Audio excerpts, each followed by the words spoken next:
Hey mon bon ami, si tu veux soutenir la chaîne, je t'invite à le faire gratuitement sur YouTube. Tu regardes une petite pub de 30 secondes et ça nous fait gagner un peu de sous. Merci beaucoup et que la passion te guide. Ouais. Salutations Todona, je suis le chef et bienvenue dans cette petite review du Saint Seiya de Netflix, Knight of the Zodiac, qu'on attendait beaucoup depuis plusieurs années, plusieurs mois. Alors il y a eu beaucoup de polémiques, voir Shun qui devient une gonzesse et tutti quanti. Et ben je vais te dire un truc, c'est même pas le plus gros problème. C'est même pas un problème en fait. Alors oui, j'avais gueulé à l'époque sur le côté pourquoi prendre le personnage de Shun, qui est déjà un personnage qui montrait un autre visage de la virilité, un message un peu fragile, compassionnel, truc comme ça qui était cool, pour juste en faire une simple gonzesse. Donc en fait c'était même pas le changement qui me dérangeait, c'était la justification des producteurs. Ils disaient oui, y a pas assez de filles aujourd'hui, il faut des filles dans les trucs. Et je disais, il ment le gars il ment, le gars il a mis une fille pour vendre des jouets Saint Seiya à des gamins de 10 ans, des gamines de 10 ans, même moins, même beaucoup moins, même 3-4 ans, vu le niveau de la série, et c'est exactement ça en fait. C'est une série pour vendre des jouets, parce que pour l'instant ils les ont pas encore annoncés, mais tout ce que tu veux que dans quelques semaines, hey, la gamme Saint Seiya de Netflix chez ton marchand de journaux, des conneries comme ça. En fait c'est un dessin animé pour vendre des jouets, vraiment, mais qui est nul. En fait, il y a 1 milliard de problèmes dans la série avant de s'arrêter sur les changements qu'ils ont fait par rapport au truc original. Et c'est ça qu'on va détailler aujourd'hui dans cette review de qualité, pleine de haine, mais toujours pertinente. Oui. Bon, quand j'en avais parlé il y a à peu près un an de ça, 6 mois, 1 an, je sais plus, de ce premier teaser de Saint Seiya de Netflix, Knight of the Zodiac, c'est que ça sentait le ketchup, ça sentait le nugget, ça sentait le Coca-Cola, ça sentait l'Amérique. Mais pas l'Amérique grandiose, le guerre du Vietnam, Irak, tout ça, non. L'Amérique qui pue la merde.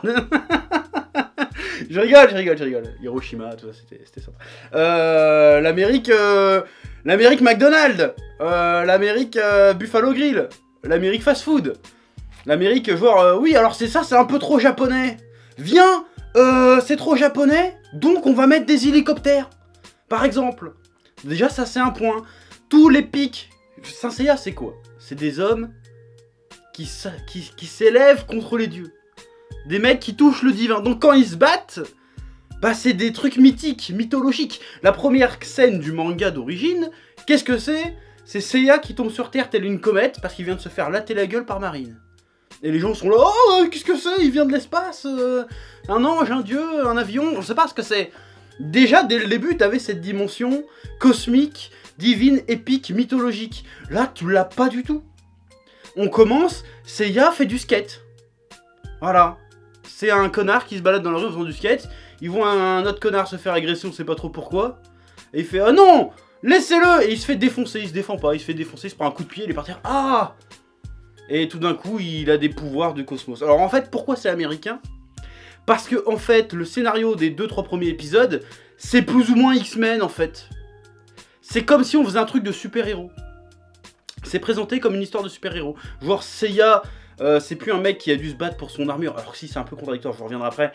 Qui a dû se battre contre l'armure, qui a été plus ou moins enrôlé de force dans une espèce de guerre sainte. Hashtag Daesh, hashtag tout ce que tu veux, tu vois. Et qui se retrouve à devoir confronter le destin, quelque part. C'est ça, Saint Seiya à la base. Là, non. C'est Seiya est déjà destiné à être Pégase. Dès le début, il a des pouvoirs parce qu'il a des pouvoirs. Voir, il tape des méchants, c'est la scène classique en fait. Quand tu sais pas écrire un scénario, tu veux faire un super-héros qui montre qu'il est balèze, il se fait agresser et pouf. Ah non, dans une situation d'urgence, je développe le cosmos. Autre idée de merde qui fait un peu américain, le cosmos, ça te fait briller les mains. Pourquoi? Alors que justement, même dans rien que dans le générique, je parlerai du générique après qui est un immondice. Le cosmos, ça vient du cœur. Cosmo, Moyase, je sais pas quoi, dans le générique, tu vois. Non, ses mains brillent. Et il fait léviter des trucs. Ça n'a déjà aucun sens. Déjà, il est sur un skateboard. Et pourquoi aussi, ça c'est un truc qu'il y a souvent. Est-ce que j'ai raté un truc dans Saint Seiya à la base? D'où Seiya, c'est le rigolo de service, par exemple? Je pose la question. Tu as le droit de répondre. Je sais pas. Voilà, depuis quand Seiya c'est le rigolo service? Pour moi Seiya c'est plus ou moins... Alors si, il est marrant, il est un peu naïf, mais pour moi Seiya c'est un peu le Charling Gals de la troupe. C'est le mec purement vertueux, il fait non, on va sauver Athéna, il motive les gens. C'est vraiment un leader, c'est pas juste je fais des blagues, je rigole. C'est un truc qu'il y avait déjà dans l'adaptation, la dernière adaptation japonaise à chier, mais qui au moins avait le visuel pour elle. Finalement, il y avait des vraies trouvailles visuelles, il y avait des idées de mise en scène. Là, en termes de mise en scène, je vais en reparler, mais c'est plat, c'est nul, c'est à chier, c'est pas de patrouille. Vraiment, mais je te parle même pas du graphisme, je te parle c'est pas de patrouille dans tout en fait. Tu vois ce que je veux dire? Donc, oui, donc j'étais en train de te dire que c'était très américanisé, c'était très comics, c'était très super-héros. Il y a le côté Charles Xavier qui recrute des mutants en 4 coins du monde pour les former dans une école et combattre la différence, sauf que là, c'est pas du tout le délire. Dans le manga de base, c'est un mec qui parcourt le monde, il ramasse des orphelins clochards et il fait tiens, je vais les former pour que plus tard, ça devienne les chevaliers pour protéger ma petite fille, qui est en réalité la réincarnation d'Athéna. Et du coup, il les envoie aux 4 coins du monde. Ils se font latter la gueule comme des bâtards pour mériter leur armure, ils s'apprennent le cosmos et tout machin. Sauf que là, c'est pas ça. C'est le gars, il repère les gosses qui développent le cosmos, il les chope, et en plus, comment il chope Seiya, c'est un peu ridicule, une vidéo YouTube. Voilà, parce qu'en fait, Seiya, à un moment, il fait son pouvoir, et les méchants les bully, hein, comme on dit. Au lieu de se barrer et de sauver pour leur vie, ils font « Oh mon dieu, tu es un monstre, je te filme !» Est-ce que c'était forcément évident, obligatoire, ce côté « Ah, c'est moderne, il y a un smartphone !» Tu vois ce que je veux dire? C'est pour parler aux jeunes. Ah, en fait, Seiya, c'est un youtubeur. Tu vois ce que je veux dire? Est-ce que c'était forcément nécessaire? Surtout que dans leur look, je suis désolé, c'est toujours années 80, quoi. Tu vois ce que je veux dire? Ça n'a aucun sens. Si tu veux le moderniser, modernise réellement. Là, j'ai pas compris le délire. J'ai pas compris le délire, c'est comme passer à côté d'un certain propos. Il me semble, alors ça fait longtemps que j'ai pas lu le manga Saint Seiya, mais il me semble qu'à la base, dans Saint Seiya, les gars ont été enrôlés là-dedans de force. Et en plus, ils leur disent pas « Tu as un destin !» C'est non, on envoie un maximum d'orphelins aux 4 coins du monde pour s'entraîner. Et ceux qui reviennent, c'est bien. Ceux qui reviennent pas, bah j'en trouverai d'autres. Il y a un petit côté méchant. Les mecs, ils ont pas choisi d'être là, normalement. Et là, il lui dit « Seiya, tu as un destin. Va sur l'île de je sais plus quoi en Grèce pour t'entraîner. Parce que tu es destiné à être Pégase. » Donc d'accord, maintenant, il y a une histoire de destin. Mais, en même temps... Plus tard, dans le même épisode, ou l'épisode d'après, je sais plus, Seiya se bat quand même dans un tournoi pour gagner l'armure. Donc si s'il était destiné à avoir l'armure, ça sert à quoi qu'ils se battent pour l'obtenir? Ça n'a aucun sens. Le scénario est pourri. En fait, ils se sont perdus entre essayer de respecter la mythologie du manga, et en même temps essayer de moderniser le truc. Mais ça fait que ce qu'ils racontent n'a aucun sens du début jusqu'à la fin. Et c'est extrêmement brouillon. Ils ont vraiment appauvri le propos de base. Bon après Saint Seiya c'est pas le truc méga deep de ouf, mais il y avait quand même quelque chose. Là c'est vraiment fonction. Seiya n'a pas de personnalité, il fait des blagues, c'est tout. On comprend pas trop ses motivations, c'est pas trop ce qu'il veut. Oh si t'as la scène de l'enlèvement de Sheikah au début qui est absolument ridicule. Veut dire il y a Aeolia qui se pointe. Aeolia, veut dire son attaque si je dis pas de conneries c'est Lighting Plasma. Moi je me souviens d'une phrase de l'animé où il fait « Les chevaliers de bronze vont juste à la vitesse du son, mais nous, les chevaliers d'or, nous allons à la vitesse de la lumière. » Il n'est pas capable d'arrêter une balle. Je veux dire, c'est tous les pics que tu mets à Saint Seiya. Un chevalier d'or qui peut pas arrêter une balle. Déjà, c'est n'importe quoi. Le développement des personnages est inexistant. C'est nul, on dirait vraiment le b.a.-ba du dessin animé de merde pour vendre des jouets. Il manquerait plus que le petit prix pour dire « Tiens, ça c'est un hélicoptère de Saint Seiya. » Ils vont sortir l'hélicoptère de Saint Seiya, c'est obligatoire. C'est vraiment mauvais, c'est nul. Bon, ça, c'est pour le côté histoire. Et encore, il y a plein d'incohérences. Hein. Genre, il me semble, moi, que dès le départ, ils ont tous été... Genre, déjà, Seiya, si tu veux, n'a jamais été dans un orphelinat avec les autres chevaliers. Les autres saints, comme dans le manga. Parce que quand ils arrivent au tournoi intergalactique, Seiya, il voit Jabu, il fait « Ah, Jabu, t'étais vraiment un fils de pute, tu me faisais chier quand j'étais petit, des trucs comme ça. » Là, Seiya connaît Jabu, mais on sait pas d'où, en fait. Il connaît Shiryu, ils se connaissent tous entre eux en fait. Mais on sait pas à quel moment ils se sont rencontrés. Alors qu'avant c'était expliqué, on a tous été élevés dans le même orphelinat, puis quand on a atteint un certain âge, on a été envoyé aux 4 coins du monde pour recevoir notre formation de chevalier. Là non, c'est pas expliqué. Pareil, il me semble, moi au début, hein, que quand Saori se pointe avec son sceptre et sa robe blanche et ses gros boobs, tout le monde sait à ce moment-là que c'est la réincarnation d'Athéna. Là, apparemment, ils sont pas au courant. Alors, c'est peut-être moi qui me trompe, j'ai peut-être des souvenirs erronés du truc. Mais il me semble qu'ils sont censés être au courant. Et que même c'est une motivation. Il y a Athéna qui va vous... Alors c'est peut-être moi qui me trompe sur ce coup-là, je suis pas sûr du tout. Mais quand même, c'est bizarre le coup qu'ils savent pas encore que c'est Athéna. Parce que s'ils savent pas que c'est Athéna, parce qu'il y a cette histoire, les chevaliers n'ont pas le droit de se battre pour eux-mêmes. Ça, c'est déjà dans le manga, je crois. Et qu'ils sont convoqués à un tournoi. Et qu'ils n'ont pas le droit de se battre entre eux-mêmes. Et ils se battent quand même. Ils obéissent à les ordres de Sasori. Aux ordres de Sasori. Alors que, techniquement, pour eux c'est personne, en fait. Tu vois ce que je veux dire? Autant avant, c'était la petite fille de leur bienfaiteur qui les a recueillis, qui les a élevés, qui leur a retorché le cul. Mais là, ça n'a aucun sens. Que Sasori leur donne des ordres et qu'ils obéissent. Si tu veux. Tu vois ce que je veux dire ou pas? Donc ça n'a aucun sens. Oui. Le seul truc qui m'a surpris, et ça c'est à mettre au crédit de la série, c'est qu'ils ont respecté plus ou moins l'origine story d'Iki. Parce que l'origine story d'Iki est quand même plus ou moins hardcore. Et ils ont mis des scènes d'infanticide, si tu veux. Quand Esmeralda se fait niquer par le maître, je sais plus comment il s'appelle. Je pensais pas, il y a même un peu de sang. Je me dis, ah, ils ont osé montrer le méchant, montrer à quel point il a souffert pour développer le méchant. Bon, après, il gâche tout derrière avec le pouvoir de l'amitié. Ce qui nous a fait beaucoup rire, ce passage d'ailleurs. Mais voilà, à part ça, admettons, on se met d'accord, Saint Seiya n'a jamais eu un scénario extraordinaire.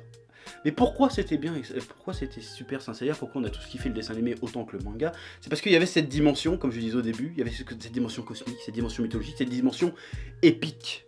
Saint Seiya, c'est quoi? C'est un mec qui se bat pour son objectif, c'est-à-dire protéger Athéna. Bon, après, on voit... Parce que protéger Athéna, c'est quoi? C'est protéger la paix, c'est protéger l'équipe de l'univers, c'est quelque chose de noble.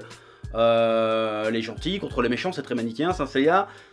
Mais, c'est fait dans la mise en scène et dans comment les personnages sont, ça rend ça épique, c'est grisant. Hein, on a tous des scènes de Saint Seiya qui nous viennent en scène, et qui nous reviennent en tête. Genre, rien que le combat Shiryu Seiya, dans le tournoi galactique de mon cul. Les mecs, ils explosent leur armure, ils finissent torse-poil couverts de sang, et ils font plus ou moins un match nul, si je me souviens bien, tu vois. Et les mecs, après, ils sont obligés de prendre leur propre sang pour ressusciter leurs armures. Il se passe un truc de ouf.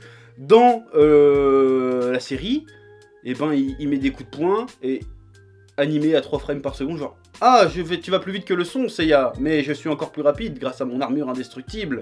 Poum, poum, poum. Je meurs. » Enfin, je meurs, je me fais battre, c'est nul. Voilà, il faut en parler des combats, de la mise en scène, c'est mou du cul. C'est ça, c'est là où je voulais en venir. C'est que c'est mou du cul, il n'y a aucune épicness. Déjà, les musiques. Elles sont où les musiques? J'ai pas entendu de musique. Est-ce que t'as entendu de la musique? J'ai absolument pas entendu de musique. On n'a pas entendu de musique. Il y avait du son. Il y avait du son. Il y avait peut-être un peu de rythme, mais il n'y avait pas de musique. Saint Seiya, c'était des envolées lyriques, je veux dire. T'écoutes la BO, t'as même pas besoin de voir les épisodes. T'écoutes juste la BO, tu sais qu'il se passe des trucs épiques. T'es en train de vibrer, t'étais le ouh. Tu vois ce que je veux dire? Ouais, ça ressemble tu kiffes, mais... ça te fait vibrer. Mais non, et ceux qui connaissent assez de la musique, ils connaîtront. Même rien que Pegasus Fantasy, je vais faire un aparté sur Pegasus Fantasy, je suis désolé, je suis un peu brouillon. Mais Pegasus Fantasy, ce qui devient Pegasus Destiny. À quel moment, où s'arrête le respect, où s'arrête l'insulte? Alors que tu reprennes Pegasus Fantasy, je veux bien. Mais dans Pegasus Fantasy, quand il fait le premier Saint Seiya, tu vibres. Voilà, tu te régales. Là non, ça fait Saint Seiya. Le gars a pas envie de chanter, il était pas là. Il a pas envie de chanter. T'es pas d'accord? Ouais. Le gars avait pas envie de chanter. Voilà, le gars il voulait faire du rock, il est obligé de chanter Saint Seiya. Il est pas content, il aime pas ce qu'il fait. J'ai pas ressenti la passion dans le Saint Seiya. Rien que le cri de Shiryu aussi. Shiryu il fait un cri, on dirait qu'il fait caca sur lui. C'est nul. C'est bon, bref, la mise en scène est nulle. Et puis surtout, c'est quoi les principaux ennemis dans Saint Seiya? Et ça, je reviens toujours pas, je vais prononcer cette phrase à voix haute. Mais on avait vu le premier trailer, déjà ça pue la merde. C'est des hélicoptères et des tanks. Et des mecs avec Game 16. Voilà, c'est censé être des dieux. Des mecs qui se battent contre des dieux, c'est censé être des saints. Ils sont censés se battre contre des êtres divins. Mais ils galèrent contre un putain d'hélicoptère. Et à un moment, le boss d'un épisode, c'est un avion. Est-ce qu'il y a vraiment un mec de la Toei, un japonais, qui sait... Parce que, trouve-moi un manga japonais où on se bat contre des hélicoptères. Ah, il y a City Hunter, et encore City Hunter, il one-shot les hélicoptères, tu vois. Donc ça veut dire que Ryo Saiba est plus fort qu'un chevalier du Zodiac, si tu veux. Il fait boum. Il y a plus de... Quel japonais, franchement, hein, assez dit, ça va être épique, ils vont se battre contre des hélicoptères. Tu penses mythologie grecque, constellation, armure divine, Apache. Apache dans le désert, Seiya a un sombrero. C'est même pas une blague, Seiya a un sombrero. C'est à un moment donné, Seiya a un sombrero. Pourquoi? Je ne sais pas. Et se battre contre des hélicoptères avec toujours les mêmes animations. Alors ça, c'est déjà un truc qu'on voyait dans les anciens animés. Le côté chaîne nébulaire, tu vois toujours la même animation. Là, ils en abusent. Hein. En 5 minutes, tu vois 3 fois chaîne nébulaire. Au bout d'un moment, t'as compris. Surtout que l'animation en face, c'est pareil. Donc, quel intérêt? Si c'est pour faire... Est-ce que c'est un hommage, espèce de méta-hommage? Je n'ai pas compris. Donc voilà, tous les pics qu'il y a, c'est des mecs qui tirent avec des M16 et qui finalement ne savent pas tirer. Parce que déjà, ils craignent les balles. C'est n'importe quoi. Ils sont censés pouvoir écraser des étoiles et briser des montagnes. Et il y a une balle de M16, non, ils peuvent pas. C'est trop. C'est vraiment au bout du cul. Les combats sont mous aussi, en termes de mise en scène. Il n'y a aucun punch, aucune épique. Bon, déjà, il n'y a pas de son. Bon, d'accord. Mais niveau bruitage, les bruits de Seiya, c'est limite ça. Voilà. J'exagère, mais c'est un truc comme ça. Et toutes les attaques sont traduites par des boules d'énergie. Normalement, quand Shiryu fait la colère du dragon, normalement, alors c'est moi qui ai mal compris, c'est un espèce de Shoryuken. Il met un coup de poing tellement balèze que ça fait un dragon. Quand Seiya il fait les meurs de Pégase, déjà la première animation des metteurs de Pégase, c'est pas juste des points lumineux qui partent, c'est tu vois tous les points faire ce qui mettait des millions de coups de poing en l'espace de quelques secondes. Il y a que le truc qui était vraiment magique, c'était un peu le Diamond Dust et les chaînes nébulaires et les ailes du phénix. Tout le reste c'était des attaques physiques. Même quand tu fais la comète de Pégase, attaque moins connue, c'est un coup de pied de Seiya. Là, ils jettent tous des boules. Voilà, ils tirent des lasers, mais c'est mou en plus, je te dis vraiment, on dirait pas de patrouille, c'est genre... Oh, j'ai du mal à viser le truc. En fait, ça manque d'imagination. Il n'y a aucune imagination, ni dans la mise en scène, ni dans les pouvoirs. C'est nul, en fait, vraiment. C'est même pas remis au goût du jour, non, c'est un retour en arrière. Et je pense que ça a été aseptisé, déjà pour que ça soit tout public, et en plus pour vendre des jouets aux gamins attardés du Wisconsin. Voilà, à un moment donné, tu vois les décors, quand Seiya il est dans la rue, tu dis, bah tu t'aurais pu mettre Manhattan, hein. On aurait compris. Il n'y avait rien de japonais, il n'y avait rien de... Encore, c'est pas grave que ce soit pas japonais, si tu veux, mais il n'y avait rien de... Il n'y avait rien d'épique, quoi, c'était nul. Même, il y a des transitions bizarres. Quand Seiya arrive sur l'île, il fait « Bonjour, je suis Seiya ». Et puis après, boum, t'arrives au tournoi direct, t'as pas vu son entraînement, ni quoi que ce soit. C'est mal branlé, c'est nul. Et seulement maintenant, tu peux commencer à parler de Shun qui est une fille au lieu d'un garçon. Voilà, là je vais t'en parler. J'ai envie de dire, on s'en bat les couilles parce qu'en fait c'est exactement le même personnage mais en nul. C'est-à-dire, ah je suis gentil. Ah non, moi je me bats pas, moi je me défends juste. C'est exactement pareil, même la relation Iki-Shun est la même. C'est juste que Shun, au lieu d'être un garçon, c'est une fille. Ça n'apporte strictement rien. Donc l'explication que c'était pour qu'il y ait plus de représentation féminine, alors que t'as Saint Seiya, t'as Marine, t'as, comment elle s'appelle, l'autre de la vipère. T'as eu plein de trucs qui n'a pas de masque d'ailleurs, on sait pas pourquoi. Il y avait plein de trucs à faire. Et ils mettent juste Shun. Ça sert à rien. On s'en bat les couilles de Shun parce que le personnage est nul à chier. En fait, tous les personnages sont nuls à chier. À part Seiya, on sait juste qu'il est rigolo et qu'il cherche sa sœur. D'ailleurs, il passe 10 ans sur une île, il demande pas « vous connaissez pas ma sœur ?» Vous avez pas vu Marine? J'ai un truc. Bref, c'est mauvais, c'est ni fait ni à faire, c'est vraiment nul. En plus, la première partie de la saison 1 fait 6 épisodes. Les Chevaliers Noirs, c'est honteux comment tu vois qu'ils ont pris juste le même modèle 3D. Le combat Iki, Seiya contre les autres chevaliers est minable. Vraiment minable. En plus, ça finit genre « ouais, tu peux rien contre le pouvoir de l'amitié !» Et il fait « c'était ça le pouvoir de l'amitié, oh !» Alors oui, c'est un peu ça. C'est un peu ça dans le dessin animé aussi de base. Sauf que si tu veux, pour croire au pouvoir de l'amitié, faut pas que les personnages se soient rencontrés un quart d'heure avant en fait. Juste ça. En fait. Alors que dans le dessin animé de base, le manga de base, ils se connaissent. Hein, dans le manga de base, ils sont même considérés comme étant vraiment des frères en fait. Tous. C'est 5 frères normalement. Là non, ils sont vus il y a un quart d'heure, en fait on apprend qu'ils se connaissent depuis toujours, mais pourquoi, comment? Pareil, à aucun moment on nous dit que le grand-père de Saori est mort. Et pourtant il est mort, hein, mais t'es obligé de... Ah bon, il est mort le vieux? On sait pas. Il parle comme s'il était mort, et en fait on se dit mais il est mort quand? C'est quoi cette histoire? On a raté un épisode, on revient en arrière, bah non, ils ont jamais dit ça. Ça n'a aucun sens. Donc c'est vraiment mauvais de A jusqu'à Z. C'est de la merde, faut pas regarder, je lui laisse même pas sa chance. Peut-être que je regarderai la deuxième partie pour rigoler, pour troller. Mais en vrai, il n'y a rien à sauver, vraiment. C'est vraiment, graphiquement, c'est très moche. Scénaristiquement, ça n'a ni queue ni tête. Genre l'idée de rajouter une bouche d'égout qui parle, par exemple. Il y a une scène de 5 minutes dans un épisode pour Seiya qui se dispute avec une bouche d'égout. C'est qui le mec qui allait voir le gars de Toei? On va faire une scène avec une bouche d'égout, ça va être drôle, ça va faire rire les enfants. Selon les statistiques, les enfants rigolent avec les bouches d'égout. Et le gars il a fait ok, ça part en prod. Qui c'est qui a dit ça? Qui c'est qui a validé ça en fait? Qu'à un moment ils sortaient ouais supervisé par Masami Kurumada. À un moment ils nous ont sorti cette disquette là il y a quelques années quand ils ont annoncé le truc. Je te crois pas une seconde. Je te crois pas, c'est pas possible. Le gars il a fait ça ouais. Il a fait rajoute un 0, c'est bon ouais je valide. C'est ça qu'il a fait, c'est pas possible. Après je raconte peut-être des conneries là-dessus.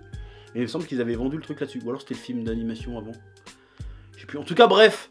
Saint Seiya Netflix, toute cette hype à la base quand nous annonçait le projet pour faire moins bien qu'avant. À tous les niveaux. Je vois pas l'intérêt. C'est vraiment un échec. D'ailleurs c'est bizarre parce que Netflix a pas trop communiqué dessus. Hein. Une semaine avant que ça sorte ils ont sorti le trailer. Ils ont vu qu'il y avait un bad buzz de ouf. Quand le jour où c'est sorti, ils ont pas fait de pub dessus. Tu vois. Et bah ils ont bien fait parce que c'est vraiment nul à chier. Donc si tu veux regarder, regarde, tu vas bien rigoler. Ou tu vas chialer, ça dépend à quel point t'es fan de Saint Seiya. Moi je suis pas un fan hardcore donc que ça soit souillé, c'est pas si grave pour moi personnellement. Mais c'est quand même honteux ce qu'ils ont fait, c'est vraiment nul. Voilà, l'Amérique, arrêtez, s'il vous plaît. Moi je demanderai pardon, je serai un japonais, j'exige des excuses. Voilà. Solennel, Donald Trump fait des excuses. C'est vraiment de la merde. C'est vraiment sauce ketchup. Mais pas du Heinz de qualité. Non, du ketchup Eco Plus. Du ketchup. Tu sais, qui est fluo, là. Qui a pas de goût. Qui est flotteux. C'est nul à chier. C'est mauvais. Et voilà, je crois que j'en ai déjà parlé trop longtemps. Je vois pas qu'est-ce que je peux rajouter de pertinent supplémentaire dessus. C'est moche, c'est con. Bah c'est tout. C'est moche, c'est con, c'est nul. Voilà. C'est de la merde. Je suis outré, c'est honteux. Oui. Bref, sur ce, je me cache. Je te laisse le soin de dire ce que t'as pensé de cette série en commentaire comme d'habitude, de mettre un pouce bleu, de t'abonner, d'aller sur YouTube pour me faire gagner des sous. S'il te plaît. Merci, c'est sympa. Et puis je te dis à bientôt. Ouais. Eh oh, tu vas pas te barrer comme ça, hein? Tu vas laisser un pouce bleu? Un petit pouce bleu, hein? Puis tu regardes aussi les autres vidéos? Parce que voilà, tu t'abonnes? Ouais?